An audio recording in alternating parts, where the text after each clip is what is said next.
On entend souvent parler de sucre naturel, libre ou ajouté, mais concrètement, qu'est-ce que cela signifie et quel est l'impact sur notre santé? Le sucre est omniprésent dans notre alimentation, sous des formes variées et parfois insoupçonnées. On le trouve bien sûr dans les desserts, mais aussi dans les aliments salés, comme les sauces, les plats préparés ou encore la charcuterie.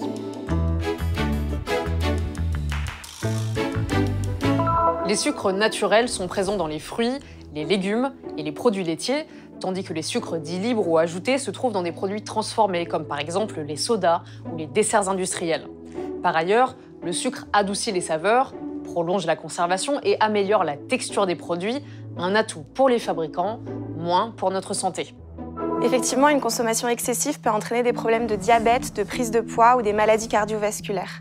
Le sucre, bon marché comparé aux ingrédients nobles comme les fruits, est utilisé partout, même dans des aliments inattendus comme des conserves de légumes ou des sandwichs. Dans les supermarchés, repérer le sucre dans un produit n'est pas toujours évident. Près de 50 appellations existent comme sirop de glucose ou dextrose, alors comment s'y retrouver? Privilégiez des produits simples et peu transformés comme les fruits frais ou les plats faits maison. Il faut aussi apprendre à bien décrypter les étiquettes. Par exemple, glucides seuls désignent l'ensemble des sucres, à la fois les sucres complexes comme l'amidon et les sucres simples, naturels et ajoutés.